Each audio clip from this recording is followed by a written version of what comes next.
예, 다시 한번 인사드리겠습니다. 저는 한국 마이크로소프트에서 엔지니어로 근무하고 있는 이진헌이라고 합니다. 반갑습니다. 예, 이번 시간에는 서버리스와 애저 펑션에 대한 이야기를 하려고 하는데요. 애저 펑션은 지난 1년 동안 많은 변화를 겪었어요. 그런 변화를 통해서 만들어진 애저 펑션의 지금 현재 모습을 좀 살펴볼 거고요. 그 다음에 그 애저 펑션을 우리가 왜 써야 되는지, 꼭 쓸 필요가 있는지, 그리고 어떻게 하면 좀 잘 쓸 수가 있을지 이런 것들을 좀 생각해보는 시간을 갖도록 하겠습니다. 자, 일단 시작하기 전에 이런 것들을 좀 생각해봤으면 좋겠어요. 여러분들께서 어떤 서비스를 하나 만든다고 한번 가정을 해보겠습니다. 예를 들면 이런 서비스인데요. 공유 폴더에 누군가 이미지 파일을 올려놓으면 리사이즈를 한 다음에 그걸 이메일로 발송하는 간단한 서비스죠. 자, 이런 거를 하나 만들려고 하면 여러분 뭐 여러 가지 방법을 쓰시겠죠. 요즘 많이들 사용하시는 스크립트 언어를 사용하시면 짧은 시간 안에 그 굉장히 단단하게 서비스를 만들 수가 있거든요. 근데 이걸 다 만들어 놓고 서비스를 런칭하려고 할 때 많은 고민에 빠지게 돼요. 이게 뭐냐면 대체로 이제 인프라에 대한 인프라를 신경 써야 될 일이 굉장히 많은 거죠. 그래서 예를 들면 하드웨어 장애가 발생했을 때 굉장히 골치 아프거든요. 이거를 장애를 잘 피해갈 수 있도록, 장애를 잘 정상화시킬 수 있도록 하는 시스템을 만드는 거는 상당히 많은 노력이 필요해요. 그래서 이런 노력을 좀 피해 보고자 퍼블릭 클라우드의 VM을 이용하기로 했습니다. 퍼블릭 클라우드의 이 VM을 이용하면 상당수 VM을 구동하기 위한 인프라 작업이 많이 덜 수 있죠, 작업을. 근데 이제 여전히 그럼에도 불구하고 여전히 우리가 신경 쓸 게 많아요. 예를 들면 이제 업데이트를 얼마의 주기마다 할 것인가, 그리고 업데이트를 하는 동안 서버를 정상화시키려면 어떻게 해야 되는가, 뭐 이런 것들을 계속 고민해야 되는 거죠. 그래서 이런 것들을 봤을 때 또 파스로 한번 넘어가 보기로 해요. 예. 애저 파스, 웹앱 같은 것을 얘기하는 거죠. 애저 파스 웹앱을 쓰면 생각보다 많은 고민을 덜 수 있습니다. 그러니까 우리가 파스를 통해서 뭔가 고민을 해야 될 거는 예상되는 작업량이 얼마 정도 될지, 그걸 통해서 이제 스케일링 계획을 어떻게 세울지 이런 것만 고민하면 되거든요. 근데 우리가 지금 만들려고 하는 건 신규 서비스예요. 그래서 예상치를 어떻게 계산을 할 수가 없습니다. 이게 잘 될 수도 있고 잘 안 될 수도 있어요. 그래서 요것도 골치 아픈데 해서 고려해 볼 수 있는 게 서버리스인데요. 지금 서버리스는 이런 거예요. 코드를 던져주기만 하면 알아서 운영하고 알아서 스케일링 해주겠다는 거거든요. 그리고 사용량이 적으면 돈도 덜 받겠다는 거예요. 예. 근데 한 가지 전제가 있습니다. 이런 좋은 걸 이용하기 위해서는 우리가 서버리스 방식으로 우리의 코드를 구성할 수 있어야 되는 거예요. 예. 그러니까 서버리스 방식으로 문제 해결을 하고 서버리스의 프로그래밍 모델에 따라서 우리가 코드를 작성할 수 있어야 되는 거죠. 자, 서버리스 컴퓨팅을 이렇게 세 가지로 요약할 수 있을 것 같아요. 보면은 서버의 전 계층을 추상화한다는 건데, 이게 무슨 얘기냐면 코드를 던져주면 그 알아서 실행하는 기계 정도로 봐도 되는 거예요. 예. 그러니까 그 정도의 추상화 레이어를 제공하는 거를 이제 서버리스 컴퓨팅이라고 하고요. 이벤트 기반으로 동작을 하는 거죠. 예, 우리 애저 펑션 같은 경우에는 이벤트가 발생하면 그거에 반응해서 우리의 코드를 실행하게 되죠. 그리고 이벤트에 반응해서 이벤트의 어떤 부하량 Q랭스를 가지고 스케일링을 하죠. 그리고 사용한 만큼 지불을 하는 과금 체계를 가지고 있어야 서버리스라고 할 수가 있습니다. 근데 이게 조금 이해가 안 되시는 분이 좀 있을 거예요. 왜냐하면 이런 질문을 하시는 분을 제가 봤거든요. 뭐냐면 클라우드는 원래 사용한 만큼 지불하는 거 아닌가요? 이렇게 질문하시는 분이 계셨어요. 엄밀히 얘기하면 그거는 아닙니다. 여러분 그 VM이나 애저 파스 웹앱 써보셨을 텐데 그거는 사용한 만큼 지불하는 과금 체계가 아니에요. 우리가 어떤 VM을 임대하고 그 임대한 시간만큼 금액을 지불하는 과금 체계거든요. 그러니까 그거는 펑션이 실행될 때마다 실행 횟수에 따라서 이 과금을 매기는 거랑 완전히 다르죠.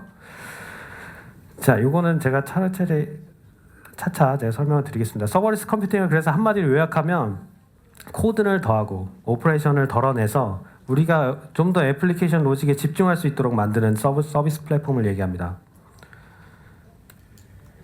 자, 그러면 애저가 제공하는 서버리스 컴퓨팅 서비스는 뭐 여러 가지가 있어요. 여러 가지가 있는데 그 중에서 가장 기본적이고 가장 핵심적인 기능을 제공하는 거는 핵심적인 단위로서 동작하는 것은 애저 펑션 서비스 플랫폼이에요. 예. 자, 오늘은 이걸 애저 펑션을 주로 말씀드리려고 합니다. 이 모양이 왜 번개 모양인지는 제가 이 끝나면은 다 아시게 될 것 같아요. 예.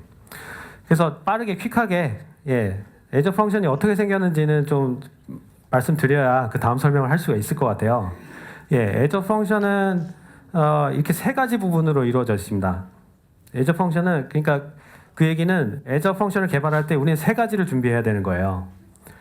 첫 번째는 이벤트. 우리가 작성한 코드가 어떤 이벤트에 의해서 실행되어야 하는가. 우리가 실행하는 게 아니거든요. 어떤 이벤트가 트리거해서 실행하도록 하는가. 그 이벤트를 결정해야 돼요. 그래서 가령 이제 타이머 이벤트를 가지고 우리가 작성한 펑션이 주기적으로 실행되도록 할 수도 있고요. HTTP 트리거를 달아서 HTTP 요청이 들어오면 우리가 마치 웹 서버나 웹 서비스처럼 동작하도록 만들 수도 있는 거고요. 그리고 애저의 다양한 컴포넌트들, 애저의 다양한 서비스들로부터 오는 이벤트를 받아서 실행하게도 만들 수 있습니다. 그리고 두 번째 준비해야 될 것은 코드인데요. 이 코드는 여러분이 지금 평소에 사용하시던 프로그래밍 랭귀지를 그대로 사용하실 수가 있어요. 네. 그래서 이 코드에서 해야 되는 일은 이 이벤트 정보를 받아서 어떻게 가공을 한 후에 아웃풋을 만들어내는 거예요. 예. 그래서 그 다음에 준비해야 될 것은 아웃풋입니다. 아웃풋. 네, 아웃풋은 우리가 만든 아웃풋을 어디로 전달할 것인가 그 대상을 추상화해 놓는 거예요. 네. 그래서 이 아웃풋에 대해서는 다음 슬라이드에 나오니까요. 생략을 하고요. 일단 좀 쉽게 이해하실 수 있게 뒤에 코드 껍데기를 하나 붙여놨는데요. 이게 뭐냐면 Node.js에서 사용하는 펑션 코드의 껍데기 외형이에요. 이거 보면은 여러분들 이걸 보시면 좀 많이 익숙하신 모양 아닌가요? 이거 이벤트 핸들러 같이 생겼죠. 예.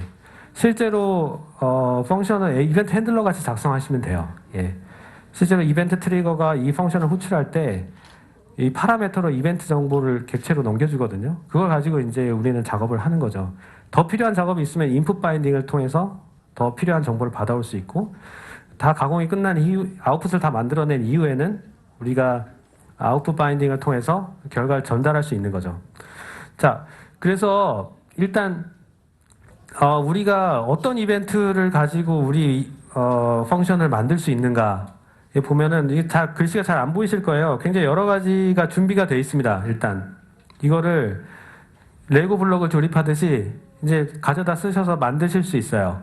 지금 이 목록은 계속 업데이트 되고 있습니다. 지금 예를 들면 2019년 3월에 보면은 시그널 R 서비스에 대한 바인딩이 추가됐거든요. 이렇게 계속 매달 매 분기별로 이렇게 계속 추가되고 있어요. 그러니까 레고 블록이 점점 많아지는 거죠.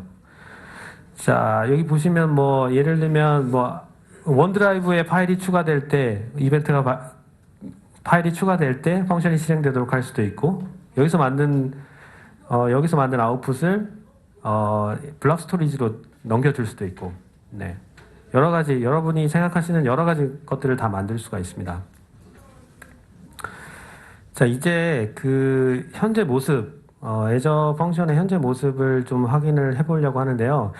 애저 펑션은 그렇게 오래되지 않았어요. 2016년에 처음 그 애저 펑션이 소개가 된 이후에 굉장히 많은 업데이트가 있었어요.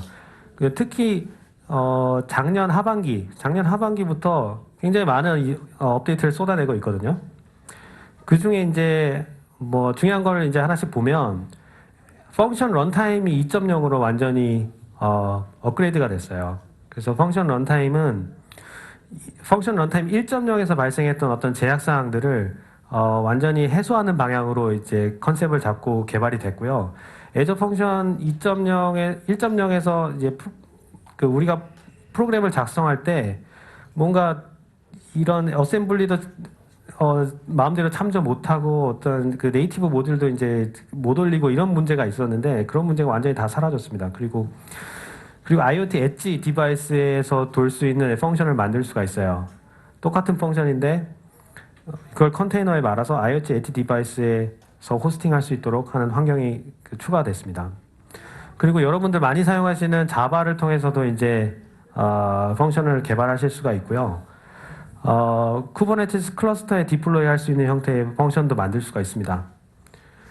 그리고 우리 지금까지는 호스팅 플랜, 호스팅 옵션이 두 가지가 있었는데 하나가 더 추가됐어요. 고급 옵션이 하나 더 추가됐습니다. 이거 제가 차차 이제 설명을 드릴게요. 먼저 이제 펑션 런타임에 이제 2.0으로 업그레이드 되면서 가장 크게 달라진 점은 단넷 코어 2.1을 기반으로 이제 만들어졌다는 거예요. 그 이유는 뭐냐면 이제 애저 펑션 런타임이 돌 수 있는 어떤 환경을 점점 하나씩 늘려나가겠다는 거거든요. 예, 그것이 이제 리눅스든 윈도우즈든 컨테이너든 모든 관계없이 좀 크로스 플랫폼하게 이제 펑션이 동작할 수 있는 기반을 만들어 놓는 거예요. 그리고 호스트 프로세스의 모델이 완전히 달라졌어요. 그러니까 아까 제가 잠깐 말씀드렸는데 저같이 이제 노드.js를 많이 사용하는 사람들은 그 불편한 점이 있었어요. 1.0 때. 그 네이티브 모듈을 로드를 할 수가 없었어요. 네이티브 모듈이라는 거는 이제 C나 C++로 만들어진 그 노드 모듈인데 그 노드 모듈을 올릴 수가 없었어요. 예. 디자인상 올릴 수가 없었습니다. 근데 2.0에서는 이제 올릴 수가 있고요. 그 다음에 단넷 개발자분들도 이런 문제를 겪으셨을 거예요. 그게 뭐냐면 제가 이거 그렇게 중요한 내용은 아니니까 그냥 빨리 넘어가겠습니다. 호스트 프로세스가 있어요. 네. 애저 펑션을 호스팅하기 위한 호스트 프로세스가 있는데 이 호스트 프로세스에 지금 여러분이 작성하신 코드가 올라가요. 그리고 바인딩도 다 같은 프로세스에서 다 처리해요. 그러면 어떤 문제가 발생하냐면 바인딩 자체 기능을 위해서 우리가 사용하는 SDK가 있잖아요. 이 SDK 버전을 따라갈 수밖에 없어요. 두 가지 버전이 한 프로세스에 다 올라가서 참조를 할 수 없어서 생기는 문제인데요. 그래서 똑같은 버전을 사용했어야 됐었어요. 이게 굉장히 불편한 부분이었죠. 그래서 사용자분이 좀 더 업그레이드된 SDK 버전을 사용하고 싶다라고 했을 때는 굉장히 많은 편법을 써서 이걸 해결하셨던 기억이 납니다. 예. 그래서 이런 디자인을 통해서 다 해결을 했어요. 뭐냐면 펑션 런타임 2.0은 호스트 프로세스하고 랭귀지 프로세스, 그러니까 랭귀지 프로세스는 여러분이 작성한 코드가 실제 호스팅되는 프로세스고요. 호스트 프로세스는 실제로 이 바인딩을 지원하기 위한 거예요. 바인딩하고 관리 목적으로 사용되는 호스트 프로세스거든요. 근데 이거를 따로 분리시켰어요. 그리고 여러분의 코드가 바인딩을 참조할 때 인터프로세스 커뮤니케이션을 이용해서 이제 통신을 해서 이제 프로세스 간 통신을 해서 이제 바인딩을 참조하게 바뀌었습니다. 이게 부가적인 효과는 뭐냐면 그 작업자 프로세스가 여러분이 작성하신 코드가 갑자기 크래시가 돼서 죽어도 호스트 프로세스가 금방 살릴 수가 있어요. 호스트 프로세스가 로드되는 시간을 다 절약할 수 있어서요. 자, 지금 펑션 런타임 2.0에서 지원하는 언어 목록인데 원래는 이거보다 더 많습니다. 1.0에서 지원하는 것도 있고요. 근데 2.0에서 지원하는 것들은 이렇게예요. .NET, Node.js, 자바, 제가 표시하지 않았지만 타입스크립트도 있고요. 그 다음에 파이썬, 그 다음에 파워쉘. 파워쉘이 약간 좀 의아스럽지 않나요? 파워쉘이 올라가 있는 게. 파워쉘은 실제로 여러 가지 목적으로 지금 사용되고 있잖아요. 그 중에서 애저 리소스를 관리하는데 파워쉘이 많이 사용되고 있거든요. 대량으로 VM을 생성한다거나 대량으로 VM을 끈다거나 이런 작업을 다 파워쉘로 하고 있는데 이 관리 코드를 그대로 애저 펑션에 올려서 사용할 수 있다는 거예요. 그러면 이 오케스트레이션을 통해서 어떠한 이벤트가 발생했을 때 자동으로 돌 수 있게끔 자동화 시스템을 구축하는 데 되게 큰 도움이 되겠죠. 자, 그 다음에 추가된 거는 이제 애플리케이션 인사이트에 있는 애플리케이션 맵 기능인데요. 요거는 뭐냐면 그 애플리케이션 맵 기능은 각 펑션들에 있는 그에서 수집하는 텔레메트리 정보를 다 취합해서 시각화 시켜줘요. 서로의 관계, 호출 관계를 시각화 시켜주고, 그 다음에 그 노드와 노드 사이에 어떤 병목을 찾아줍니다. 노드를 시각화해줘서 그래서 병목이 있는 곳을 클릭해가지고 원인을 바로 찾아 들어갈 수 있게끔. 네, 지금 그 과정을 지금 너무 빨라서 잘 안 보이실 텐데, 예, 그 과정을 지금 보여주는 영상이에요. 그래서 어디 익셉션이 있거나 성능상 병목 현상이 있는 곳을 이렇게 비주얼하게 보여줘서 바로 찾아 들어갈 수 있게끔 이렇게 해주는 애플리케이션 인사이트의 한 기능입니다. 이게 원래 있었지만 애저 펑션을 이번에 지원하기 시작했어요. 자, 요거는 좀 눈여겨보셔야 될 건데요. 과연 애저 펑션이 어떤 환경에서 돌 수 있는가를 보여주는 거예요. 첫 번째는 뭐냐면 우리 로컬에도 실행이 가능하게끔 만들어졌다는 거예요. 애저 펑션을 꼭 테스트하기 위해서는 꼭 애저 위에 디플로이를 해야 되느냐, 그건 아니에요. 예. 그래서 애저 펑션은 우리가 비주얼 스튜디오나 비주얼 스튜디오 코드로 개발할 때 로컬에서 실행되도록 할 수 있고요. 대신에 이제 이벤트 트리거나 바인딩을 그대로 원본을 유지하면서 그 펑션 코드만 로컬에서 돌 수 있게 만들어 놨어요. 그러니까 이벤트는 애저에서 발생하는 이벤트, 애저로 보내는 아웃풋 이런 것들 다 유지하면서 로컬에서 돌릴 수 있도록 되어 있습니다.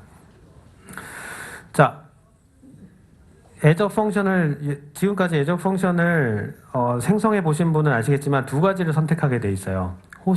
호스팅 플랜인데요. 이게 뭐냐면 그 컨섬션 플랜과 앱 서비스 플랜이 있는데 요거 좀 중요하니까 한번 좀 차이점을 좀 봐주셨으면 좋겠어요. 컨섬션 플랜이라는 거는 말 그대로 이제 서버리스 리소스예요. 뭐냐면 사용한 만큼 과금하고 사용하지 않으면 바로 인스턴스를 내려버려서 과금이 되지 않도록 하는 거거든요. 자, 그러니까 이거는 그리고 굉장히 작은 VM으로 만들어져 있어요. A 시리즈 VM으로 만들어져 있어서 A 시리즈 VM을 엄청나게 많이 미리 할당을 해놨어요. 그래서 그 풀을 애저에서 직접 관리합니다. 그래서 컨섬션 플랜을 사용할 때 인스턴스가 추가로 필요하다 그러면 그 풀에서 바로바로 꺼내서 쓰는 거예요. 그러니까 이 단위가 VM을 일부러 작게 만든 이유는 많게 만들려고 하는 것도 있고 비교적 작은 단위로 스케일링을 하도록 디자인이 됐다는 거예요. 그래서 순간적인 부하가 이렇게 발생했을 때 딱 즉시 처리할 수 있는 인스턴트를 바로 만들고 바로 없애는 이런 호스팅 플랜이 되겠습니다. 스케일링 관리가 필요 없다고 하는데 스케일링 관리를 할 수도 없어요. 그 만들어 보신 분은 아시겠지만 스케일 아웃 옵션 자체가 없습니다. 컨섬션 플랜은 스케일 다 알아서 해주겠다는 거예요. 근데 단 이제 제약사항이 하나 있는데 이 풀이 내게 아니다 보니까 실행 시간을 10분으로 제한해 놨어요. 그러니까 10분 이상 롱러닝하는 그런 펑션을 만들 수가 없어요. 펑션을 실행하다가 예를 들어서 10분이 넘는 쿼리를 하다가 10분이 지나면 펑션 타임아웃을 일으켜서 바로 실행을 중단시킵니다.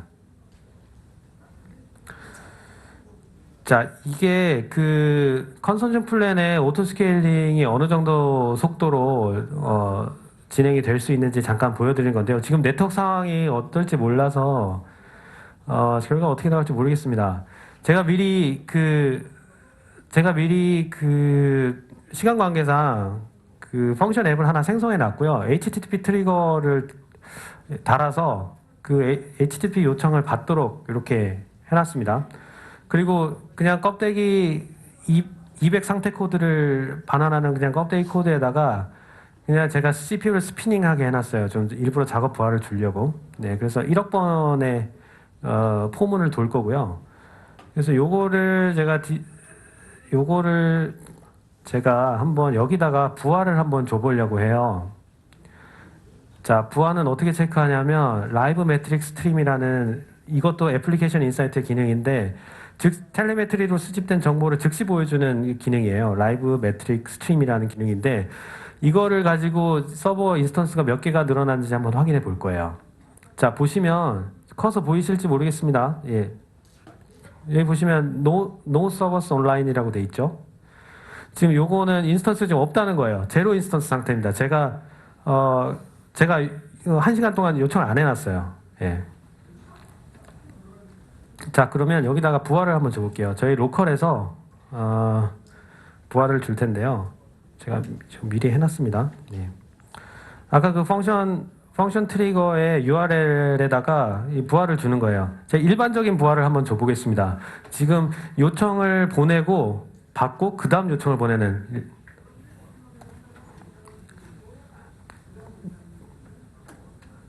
자, 그래서 보시면 인스턴스가 하나 늘어나는 게 보이시죠? 예, 요 목록이 이제 인스턴스가 하나 늘어났다는 거예요. 지금 CPU 점유율이 조금씩 올라가고 있고요. 예, 여기 숫자로도 보이죠? 한 개의 서버가 온라인 중이다. 자, 더 이상 인스턴스 하나 이상 안 올라갑니다. 이거는 제가 아까 말씀드렸다시피 컨커런트 커넥션이 하나예요. 보내고 받고 하는 거예요. 자, 여기다가 좀 집중적인 부활을 한번 줘보도록 할게요. 컨커런트 커넥션 200개를 줘서 200개의 커넥션을 한꺼번에 맺도록, 그래서 10,000번을 요청하도록 한번 진행을 해보겠습니다. 네트워크 상황이 어떻게 될지 모르겠네요. 예. 자, 인스턴스가 이제 늘어나는 게 보이시죠? 4개. 근데 속도가 지금 잘 안 나옵니다. 예. 초당 리퀘스트가 1.7개밖에 안 나오는데요. 이게 조금 점점 올라가는 것 같으니까 조금 한번 지켜보시죠. 지금 인스턴스 몇 개까지 늘어났나요? 7개, 8개. 이게 지금 속도가 잘 안 나오는데요. 제가 테스트했을 때는 그 초당 리퀘스트가 한 50개 이상까지 올라갔었는데, 여기 좀 상황이 좀 기다려 볼게요. 예. 자, 14개까지 늘어났죠. 매저 펑션은 지금 이론상 1초에 인스턴스 하나씩 늘어날 수 있게끔 되어 있습니다. 최대한.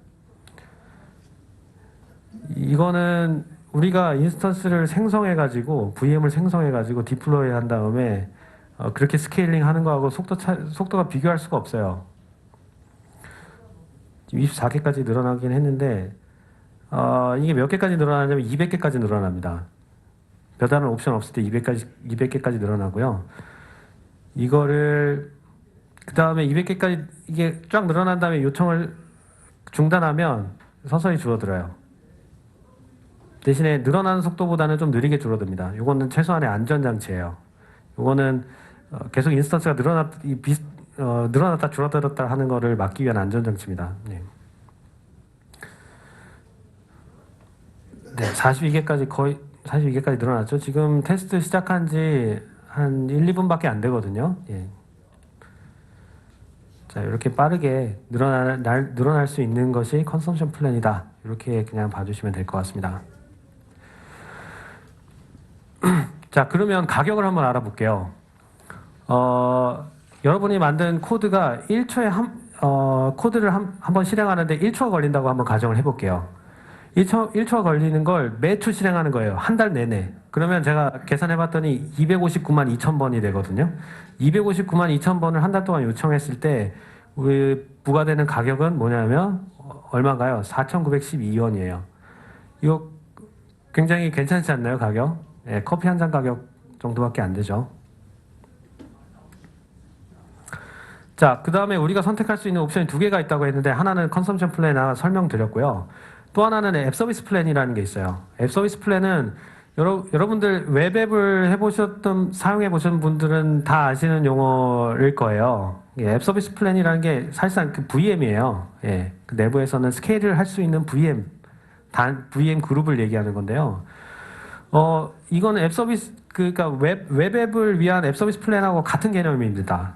이거 뭐냐면, 애저가 관리하는 그 풀을 사용하는 게 아니고, 자기가 그냥 임대해서 쓰는 거예요. 자기가 임대한 다음에 자기가 만든 펑션을 거기다 호스팅 시키는 거죠. 그래서 이거는 높은 사양이 필요할 때, 아까 제가 말씀드렸다시피 컨섬션 플랜은 A 시리즈 굉장히 작은 VM으로 실행된다고 말씀드렸잖아요. 그거는 병렬 처리, 스루풋보다는 병렬 처리를 위해서 하는 건데, 이거는 높은 사양이 필요한 경우에 쓸 수 있어요. 높은 사양의 VM을 선택할 수 있습니다. 그리고 이 임대한 이상 이건 내 거기 때문에 버추얼 네트워크하고 연동을 할 수가 있어요. 버추얼 네트워크와 VNet 인티그레이션을 통해서 거기 안에 있는 버추얼 네트워크 안에 있는 리소스를 접근할 수가 있죠. 그리고 앱 서비스 플랜이 항상 컨섬션 플랜보다 비쌀까요? 그건 아니에요. 예. 왜냐하면 일정한 부하를 처리하는 데는 오히려 앱 서비스 플랜이 더 저렴해요. 왜냐하면 컨섬션 플랜은 이런 여러 가지 백달에서 이루어지는 그런 오퍼레이션 작업을 위해서 오버헤드가 있어요. 예. 그러니까 앱 서비스 플랜은 그게 없다 보니까 일정한 그러니까 이 등락폭이 큰 이런 워크로드를 처리할 때는 컨섬션 플랜이 낮고 앱 서비스 플랜은 이거는 가지고 있는 만큼 제가 과금되는 거라고 했잖아요. 근데 이 작업 부하를 거의 이제 이 VM이 사용할 수 있는 허용할 수 있는 작업 부하를 거의 꽉 채워서 쓴다. 그러면 앱 서비스 플랜이 훨씬 저렴합니다. 자, 다음으로 넘어가 볼까요? 예. 그래서 아까 제가 잠깐 설명드렸는데 프리미엄 플랜이라는 게 또 생겼어요. 프리미엄 플랜은 컨섬션 플랜하고 컨섬션 플랜의 어떤 한계나 단점을 좀 극복하고자 만든 건데요. 이름에서부터 아실 수 있듯이 이거 좀 고급 옵션이에요. 예. 왜 이게 고급 옵션이냐면 이건 앱 서비스 플랜하고 마찬가지로 전용 리소스는 맞아요. 똑같아요. 그리고 높은 사양인 것도 맞고. 근데 특수한 VM을 사용하고 있어요. 뭐냐면 최소 인스턴스 수를 지정 가능하게끔 디자인이 됐어요. 이 VM은. 그리고 예열된 인스턴스라고 하는데 이게 지금 번역해서 좀 이상한데 프리워մ드 인스턴스입니다. 자, 이게 뭐냐면요. 한번 설명을 좀 드려볼게요. 우리가 생각하는 이상적인 스케일링 동작은 이런 거예요. 이렇게 파란색 선이 작업 부하라고 생각해 보시죠. 작업 부하고 이 시간에 따라서 이게 작업 부하가 이제 늘어났다 이제 줄어드는 그래프예요. 근데 이 진한 까만색 이 그래프는 뭐냐, 계단식으로 생긴 그래프는 뭐냐면 요건 인스턴스 수예요. 자, 요걸 한번 보면 작업 부하, 그러니까 컨섬션 플랜 같은 경우에는 제로 인스턴스에서부터 시작한다고 말씀드렸잖아요. 예. 그런데 지금 작업 부하가 없을 때, 작업 부하가 없을 때 보면 이거 안 나오나요? 예.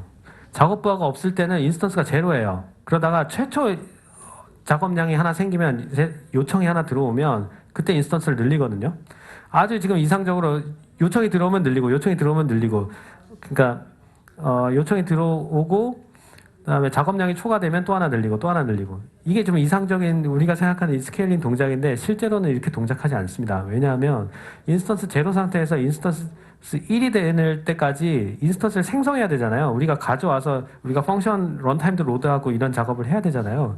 근데 이런 시간이 지연이 있어요. 그래서 보시면 이 요청이 이제 파란색 그래프가 이제 튀어 올랐는데도 불구하고 안 생기죠, 지금. 네. 이런 부하를 사실 콜드 스타트라고 보통 얘기하는데요. 보통 인스턴스가 없는 상태에서 인스턴스를 만드는 작업, 이게 이제 콜드 스타트라고 하고, 보통 콜드 스타트를 어떤 딜레이를 이제 콜드 스타트라고 얘기하기도 해요, 통칭해서. 예. 최초 인스턴스가 생성되어 코드가 실행될 때까지 발생하는 지연 현상, 요거를 콜드 스타트라고 하는데, 요거는 콜드 스타트의 지연 정도는 언어적 특성에 따라 또 달라요. 뭐 단넷이라든지 노드.js 이런 언어적 특성을 가지고 있어요. 그래서 노드.js는 조금 더 콜드 스타트가 깁니다. 예. 그게 왜 그런지 한번 제가 설명을 드릴 수 있으면 좋겠는데요. 일단 펑션이 실행되는 과정은 이래요. 인스턴스를 할당하죠. 제가 아까 컨섬션 플랜은 그 A 시리즈 VM을 이만큼 모아놨다고 말씀드렸잖아요. 인스턴스를 하나 가져와요. 그리고 펑션을 준비하는데 여러분의 소스가 담겨있는 디스크를 마운트 시켜요. 디스크를 마운트 시킨 다음에 앱 서비스를 적용하고 그 다음에 런타임을 실행하는 거죠. 자, 그 다음에는 이제 노란색으로 표시된 코드를 메모리에 로드하는 작업이 이제 들어가는데요. 이게 실제로 이 노드가 이제 실행되는 거예요. 노드가 이제 실행될 준비를 하는 거예요. 예. 그 다음에 코드를 실행하죠. 자, 이런 과정이 이제 사실 콜드 스타트 지연의 일부예요. 이것 때문에 이제 콜드 스타트가 생기는 건데, 이 개발자가 튜닝해야 될 부분은 이 노란색 부분이에요. 개발자가 튜닝할 여지가 있는 부분은. 예. 그리고 애저가 튜닝해야 될 영역은 요 파란색 부분이죠. 자, 콜드 스타트는 굉장히 중요한 서버리스에서 굉장히 중요한 이슈예요. 이걸 어떻게 해결할 건지, 갖가지 이제 해법이 나오는데 그 콜드 스타트를 가중시키는 원인을 한번 분석해 봤어요. 그럼 뭐냐면 컨섬션 플랜 자체에 그냥 하드웨어 스펙이 좀 떨어지기 때문에 생긴다고 얘기할 수도 있어요. 예, 왜냐하면 그 스루풋을 내기 위한 그 목적으로 만든 VM이 아니라고 말씀드렸잖아요. 그래서 이런 펑션을 로드하는 과정, 그 다음에 프로그램을 초기화하는 과정, 이게 느리다면 프리미엄 플랜 같은 걸 쓰시면 돼요. 그럼 해결할 수 있어요. 자, 그리고 제가 아까 언어적 특성이 있다고 말씀드렸는데 언어적 특징은 뭐냐면 노드.js 프로그램 해보신 분들은 잘 아실 거예요. 노드.js 그 프로젝트 폴더 밑에 보면은 노드 언더바 모듈이라는 게 있잖아요. 그거 한번 복사해 보셨나요? 파일이 엄청나게 많아요. 파일이 엄청나게 많기 때문에 이거는 사실 디스크를 마운트하기 때문에 파일이 복사가 일어나지는 않아요. 펑션은 디스크를 다 공유하기 때문에 디스크 복사가 일어나지는 않지만 로드하는 것도 오래 걸리는 거예요. 파일이 너무 많기 때문에. 왜냐하면 이게 디스크 I/O가 아니거든요. 이 네트워크 I/O예요. SMB나 CIFS로 붙거든요.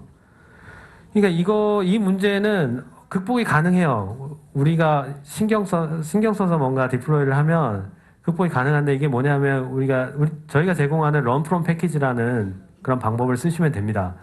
이게 뭐냐면 배포를 그냥 파일로 배포하는 게 아니고 G 파일을 묶어서 그냥 배포하는 거예요. 제3의 위치에다 올려놓는 거죠. 그러면 펑션 앱이 초기화될 때 거기서 그냥 한 번에 다운 받는 거죠. 자, 이렇게 해서 그게 이제 파일을 마운트해서 이제 읽어오는 것보다 훨씬 빠른 거죠. 예. 그래서 이렇게 해서 오버헤드 최소화할 수 있고요. Node.js라고 하더라도 run from package를 통해서 굉장히 빠른 코드 스타트를 좀 줄이는 이런 노력을 할 수가 있습니다. 이거는 뭐 그냥 참고 삼아 그냥 보시면 되실 것 같은데요. 그 C# 스크립트 있잖아요. C# 스크립트가 생각보다 컴파일이 이중으로 컴파일을 해야 돼서 사실 요거는 콜드 스타트의 어떤 원인이 돼요. 이걸 많이 사용하시면 콜드 스타트 지연됩니다. 자, 이거 런프롬 패키지 제가 먼저 설명을 드렸는데요. 런프롬 패키지가 좀 좋은 이유는 이거예요. 여러분들 그거 해보셨는지 모르겠습니다. 그 운영 중인 서버에 직접 디플로이 해보신 적 있으신가요? 서버를 중지시키지 않고? 자, 그러면 운이 좋으면 디플로이 성공해요. 왜냐하면 근데 대부분의 경우에 디플로이 실패하거든요. 왜냐하면 파일을 락을 걸고 있잖아요. 읽고 있으면. 근데 그 최악의 경우에는 반쯤 디플로이된 상태로 운영이 될 수가 있어요. 네. 굉장히 좀 우려스러운 상황인데 이거는 run from package를 통해서 G 파일로 이렇게 배포를 하잖아요. 이러면 완전히 아토믹하게 동작해요. 그냥 한 방에 딱 바뀌어요. 네. 이 디플로이 이게 G 파일을 바꾸잖아요. 그러면은 한 방에 바뀌어요. 이런 이제 부가적인 효과가 있습니다. 자, 그래서 좀 멀리 돌아왔는데 아까 제가 그 프리미엄 플랜, 그 새로 나온 프리미엄 플랜의 되게 프리미엄 기능이 뭐냐면 최소 인스턴스를 지정하는 거라고 그랬어요. 요거 설명드리려고 제가 콜드 스타트를 얘기를 꺼낸 건데 이 뭐냐면 이 프리미엄 플랜 같은 경우에 그 최소 인스턴스를 지정할 수 있다고 제가 말씀드렸는데 이게 왜 필요하냐면 콜드 스타트를 아예 그냥 막으려고 생긴 기능이에요. 그러니까 예전 같으면은 다른 서비스를 통해서 계속 그 제로 인스턴스 상태를 만들지 않으려고 계속 이제 폴링을 하셨을 거예요. 근데 그런 작업 하지 말고 그냥 이 고급 옵션을 써라. 이런 선택지를 주는 거죠. 자, 그래서 제가 아까 컨섬션 플랜에는 스케일 아웃 옵션이 전혀 없다고 말씀드렸잖아요. 근데 프리미엄 플랜에는 스케일 아웃 옵션이 있어요. 제가 아까 그 예열된 인스턴스라고 제가 번역한 게 이제 프리워ም드 인스턴스인데 요거는 좀 신기한 기능이에요. 뭐냐면 인스턴스를 버퍼링해요. 그래서 프리워ም드 인스턴스를 한 10개로 만들어 놓으면은 우리가 지금 필요하지 않더라도 10개 정도를 웜 상태로 만들어 놔요. 예. 펑션을 바로 실행할 수 있는 상태까지 만들어 놓고 버퍼를 해 놓습니다. 그리고 인스턴스가 필요한 상황에 그걸 하나 꺼내가는 거죠. 그리고 이 빠진 자리는 곧바로 채워 놓습니다. 자, 이런 식으로 해서 프리온드 인스턴스 기능, 미니멈 인스턴스, 맥시멈 버스트 이렇게 운영이 되는 거고요. 맥시멈 버스트는 그냥 최대 그 인스턴스라고 보시면 돼요. 예. 자, 그러면 자, 애저 펑션의 프로그램 모델 적용 방법과 코드 작성 원칙에 대해서 잠깐 좀 설명을 드리려고 하는데요. 이거는 어떻게 하면 좀 잘 우리가 좀 모델링을 할 수 있을까? 잘 애저 펑션을 좀 잘 쓸 수가 있을까? 예, 이런 것들을 좀 고민하는 과정이라고 보면 됩니다. 예, 제가 필요한 우리 작업을 좀 펑션을 작게 만들어야 된다고 제가 말씀드렸는데 이걸 왜 작게 만들어야 되는지 혹시 아시나요? 이게 왜냐하면 이게 마이크로 서비스 아키텍처하고 비슷한 개념인데요. 뭐냐면 아까 제가 초반에 말씀드렸던 그 예를 든 서비스를 한번 예를 들어볼게요. 그 뭐냐면 이미지를 리사이즈하고 이메일을 전송하잖아요. 그걸 두 개의 작업이라고 저는 한번 생각해 보겠습니다. 물론 이메일을 전송하는 것 자체가 그냥 아웃풋 바인딩에다 이메일을 실어 넣으면 되긴 하는데 그걸 바인딩이라고 안 하고 그냥 작업이라고 할게요. 네. 근데 그 작업이 두 개가 있는데 이 작업을 묶어서 한 펑션으로 만들면 무슨 비효율이 발생하냐면 이게 같이 스케일 아웃이 돼요. 같이 스케일 아웃 되는데 이 두 개의 부하는 분명 다르거든요. 그러니까 이미지를 리사이즈하는 작업은 CPU를 집중적으로 사용하는 작업이에요. 근데 이메일을 전송하는 작업은 그렇지 않거든요. 그냥 이메일을 던지기만 하면 돼요. 비동기적으로. 던지기만 하면 보통 되거든요. 메일 서버에 던지거나 뭐 외부 메일 발송업체에다 던지거나. 근데 이 두 개는 확실히 종류가 다르죠. 근데 이거 두 개를 합쳐놓으면 그 이미지를 처리할 때 이미지가 막 쌓이잖아요. 그러면 이제 작업 부하를 늘려야 되는데 이미지는 필요하지만 이 쓸데없이 실제 메일을 전송하는 이런 펑션 기능까지 같이 올라가기 때문에 스케일 아웃이 되기 때문에 이게 좀 비효율이 발생하는 거죠. 각자 늘어나야 돼요. 각자. 그러니까 이미지 리사이즈의 캐파가 부족하면 이미지 펑션이 늘리고 이메일 전송하는 캐파가 부족하면 따로 늘어나게끔 그렇게 해야 이제 유기적으로 동작하는 마이크로 서비스 아키텍처와 비슷한 형태의 아키텍처를 만들 수가 있는데 그래서 필요한 작업은 작업의 종류에 따라 이렇게 좀 잘게 쪼개서 디자인을 해야 되는 거고요. 그리고 이벤트, 데이터, 아웃풋 뭐 이런 것들을 좀 잘 정의를 해야 돼요. 그러니까 애매한 아웃풋 이런 것들은 고려하지 않으셔야 될 것 같습니다. 그래서 실제로 잘 정의된 이런 펑션들을 보면 단일 작업들을 수행해요. 실제로.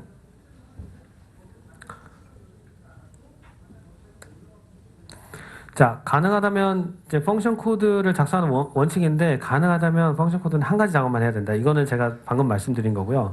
거듭 실행해도 결과는 같아야 된다. 이거 많이 들어보셨을 것 같아요. 멱등성이라는 건데 이건 뭐냐면 RESTful API에서 얘기하는 거죠. 그러니까 마이크로 서비스 아키텍처 같은 데 보면은 이게 제가 아까 그 그림에서도 제가 보여드렸지만 펑션이 막 엮일 체이닝 돼 있잖아요. 이런 작업 자체가 하나의 트랜잭션처럼 움직여요. 하나의 작업, 이렇게 끝까지 갔을 때 하나의 작업이 되는 거죠. 그러면 뭐냐면 중간에 만약에 오류가 생겨서 그게 끝났어요. 그 작업 플로우가. 그러면 리트라이를 해야 되잖아요. 근데 리트라이를 하면 중복된 데이터가 만들어질 수가 있어요. 이런 원칙에 의해서 작성하지 않으면. 중복된 리트라이를 하니까 또 데이터를 또 만드는 거죠. 또 만들고. 자, 이렇게 되면 데이터 일관성을 해치게 되죠. 언제든 폴트 톨러런스라고 그래서 이제 그 실패할 때 어떤 그 탄력성을 좀 가지고 있어야 되는데 그런 특성을 가지고 있어야 우리가 펑션을 잘 아키텍처링을 할 수가 있어요. 그리고 가능한 빨리 작업을 마쳐야 된다. 이건 제약 조건이죠. 요거는 자, 그러면 연습을 한번 지금까지 그 제가 말씀드린 내용을 가지고 연습을 한번 해볼게요. 자, 실시간 예약 정보를 확인할 수 있는 항공권 발권 사이트를 모두 서버리스로 구현한다 그러면 어떻게 해야 될까요? 조건이 있습니다. 실제 예약 정보의 업데이트는 1초 이내가 돼야 돼요. 그러니까 뭐냐면 자기가 항공권 발권 사이트를 띄워놓고 다른 사람이 그 항공권을 발권했어요. 그러면 즉시 그게 다른 사람이 발권됐다고 보여야 되는 거예요. 1초 이내에. 자, 이 1초 이내라고 제가 굳이 말씀드린 이유는 뭐냐면 이거 폴링으로 해결할 수 없거든요. 계속 요청해서 확인하는 작업으로 1초 이내에 그렇게 할 수는 없어요. 예. 그래서 이걸 하려면 어떤 웹소켓 같은 커넥션이 필요해요. 지속적인 커넥션. 근데 제가 펑션을 길게 실행할 수 있다고 실행하면 안 된다고 말씀드렸잖아요. 그러면 이건 어떻게 해결해야 되나요? 자, 이건 다른 서비스를 이용하면 돼요. 서버리스적인 특성을 가지고 있는 다른 서비스, 그러니까 시그널 R 서비스 같은 거. 우리가 상태 정보를 가져오기 위해서 지속적인 커넥션을 열어야 되면 시그널 R 서비스를 이용해서 그 웹소켓을 열면 돼요. 예. 그리고 그 결과는 펑션과 함께 펑션 인풋과 아웃풋을 가지고 서로 통신을 하고, 그리고 코스모스 DB, 서버리스 특성을 가지고 있는 코스모스 DB를 이용해서 데이터를 저장하고, 자, 그리고 우리 웹사이트를 구성해야 되니까 웹 컨텐츠가 있어야 되잖아요. JPG, 뭐 CSS, 뭐 JS 이런 파일들이 있어야 되잖아요. 이런 것들은 블랍 스토리지에 저장합니다. 자, 여기 보면은 우리가 임대형 서비스 하나도 없어요. 우리가 직접 뭔가 리소스 VM 같이 우리가 뭔가를 할당해가지고 뭔가 거기다 저장해야 되는 게 하나도 없어요. 이런 식으로 해서 유기적으로 동작하는 서버리스 방식의 어떤 서비스를 구현할 수가 있습니다. 자, 서버리스 프로그래밍 모델이 모든 사안을 다 커버할 수 있지는 않아요. 예. 이 뭐냐면 분명히 제약사항 때문에 적용 못하는 시나리오가 있을 수 있거든요. 그럴 때는 아까 시그널 R 서비스를 이용한 것처럼 여러 가지 방법을 고려해야 돼요. 이게 뭐냐면 아까 제가 컨섬션 플랜은 A 시리즈 굉장히 작은 VM을 가지고 있다고 말씀드렸잖아요. 그 메모리가 되게 작아요. 메모리 1기가 정도밖에 안 됩니다. 그러면 더 많은 메모리를 사용해야 되는 작업은 어떻게 해야 될까요? 그러면 프리미엄 플랜 같은 걸 사용하면 되겠죠. 예. 그 다음에 실행 시간이 굉장히 긴 그런 작업들은 펑션을 어떻게 구현할까요? 이거는 제가 이 세션에서는 설명을 안 드렸지만 두어러블 펑션이라는 게 있습니다. 두어러블 펑션은 펑션 앱의 익스텐션인데요. 그 익스텐션을 통해서 펑션이 어떤 오래 지속되는 작업을 할 수도 있고 상태값을 가질 수도 있어요. 펑션이. 그렇게 해주는 익스텐션이에요. 그거 기억하셨다가 필요하실 때 한번 찾아서 한번 보시기 바랄게요. 이게 그래서 전통적인 컨섬션 플랜의 펑션 앱으로 해결할 수 없는 것들은 다른 걸로 또 해결할 수 있다는 거고요. 복합 구성, 좀 구성이 복잡한 게 있어요. 코드를 스크립트하고 함께 사용하거나 자체적인 컨테이너를 사용해야 되는 경우가 있어요. 그러면 이것도 해결 방법이 있습니다. 애저 펑션이 리눅스에서 돌아가게끔 할 수 있거든요. 우리 펑션 앱 만들 때 리눅스 선택할 수 있어요. 리눅스를 선택하면 기본적으로 컨테이너로 컨테이너 안에서 돌게 돼요. 펑션 런타임이. 그런데 우리는 그 마이크로소프트 애저는 여기서 옵션을 줄 수가 있어요. 커스텀 도커 이미지를 사용할 수 있게끔 해줍니다. 그러면 그 커스텀 도커 이미지를 통해서 좀 더 복잡한 구성을 좀 할 수가 있는 거죠. 그러면 이제 컨테이너 단위로 이제 스케일링 아웃, 뭐 스케일링 인 이렇게 되겠죠. 자, 그리고 아까 잠깐 말씀드렸는데 보안에 민감한 정보를 뭔가 다뤄야 되는 경우가 있어요. 요거는 제가 아까 컨섬션 플랜은 우리 자원이 아니라고 말씀드렸잖아요. 네. 잠깐씩 빌려 쓰는 거예요. 그러니까 이걸 쓰면 그러니까 버추얼 네트워크하고 연결을 시킬 수가 없어요. 근데 프리미엄 플랜이나 앱 서비스 플랜을 이용하면 우리가 이제 좀 감추고 싶은 거, 버추얼 네트워크로 감추고 싶은 것들을 그 안에다가 구성을 하고 완전히 인터넷을 차단시킨 다음에 그 펑션 앱만 접근할 수 있도록 하는 거죠. 자, 이렇게 해서 보안도 좀 유지할 수 있다. 그리고 앱 서비스 인바이러먼트라고 있는데 이거는 좀 많이 벗어난 얘기인데 파스를 버추얼 네트워크에다가 디플로이 할 수 있는 그런 옵션이에요. 예. 요거는 좀 많이 벗어난 얘기여서 일단 하겠습니다. 자, 이제 그 요약을 할게요. 제가 2페이지 남았습니다. 네. 애저 펑션은 코드 개발에 집중할 수 있는 서비스 플랫폼이다. 그리고 호스팅 환경을 지속적으로 확대하고 있다. 제가 말씀드렸죠. 호스팅 환경을 지속적으로 확대하고 있다는 게 뭐 새로운 과금 모델을 만드는 것도 있지만 그거 말고도 제가 IoT 엣지 디바이스 말씀드렸고 아까 쿠버네티스 클러스터에 디플로이 할 수 있는 펑션 형태도 있다고 말씀드렸잖아요. 그런 것 같이 지금 이 펑션이 굉장히 좋은 프로그래밍 모델로 아주 여러 군데에서 실행될 수 있도록 지금 마이크로소프트가 준비를 하고 있어요. 여러분이 펑션의 프로그래밍 모델로 펑션을 개발하면 그 펑션이 어디에서든 실행될 수 있게끔 IoT 디바이스에도 실행될 수 있고 컨테이너에서도 실행될 수 있고 쿠버네티스 클러스터에도 실행될 수 있도록 여러 가지 환경을 지금 만들어 놓고 있는 과정이에요. 그리고 바인딩과 트링것도 지속적으로 지금 추가하고 있고 이게 이제 다양한 레고 블록이 있는 거라고 비슷하다고 제가 말씀드렸죠. 그리고 가격 오늘 보셨죠? 가격 괜찮은 가격. 자, 그래서 서버레스를 잘 사용하기 위해서는 제가 무슨 말씀을 드렸냐면 새로운 형태의 프로그래밍 모델과 문제 해결 방식이 필요하다. 예. 다들 기억나실지 모르겠습니다. 자, 그리고 다양한 서버리스 서비스와의 연계가 필요하다. 우리가 펑션만 가지고는 우리의 문제를 다 해결할 수가 없어요. 그래서 애저에서 제공하는 서버리스 성격을 가지고 있는 서비스들을 다 가져와서 써야 돼요. 그리고 제약사항에 대해서 좀 잘 이해를 하셔야 될 것 같고요. 그리고 우리 호스팅 환경이 가지고 있는 장단점 같은 것들을 잘 기억해 두셨다가 여러분이 필요하실 때 어떤 것을 피하고 어떤 것을 써야 될지 그런 걸 잘 결정하셨으면 좋겠습니다. 그리고 마지막으로 제가 아까 제가 가격을 자꾸 보여드리는 이유가 있어요. 뭐냐면 가격 괜찮잖아요. 저는 여러분이 거창하게 회사에서 다음 진행하는 그런 프로젝트를 펑션으로 좀 구현하고 싶다 이런 것도 뭐 좋지만 저는 개인적으로 펑션을 장난감처럼 많이 써보셨으면 좋겠어요. 왜냐하면 자기 뭐 업무를 개선하기 위한 뭐 자동화 툴이라든지 뭐 습작이라든지 자기가 만들고 싶은 거 이런 것들 만들어서 올리면 돈 별로 안 나가거든요. 네.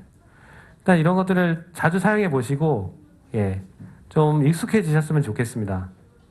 네. 오늘 발표는 여기까지 하도록 하겠습니다. 네.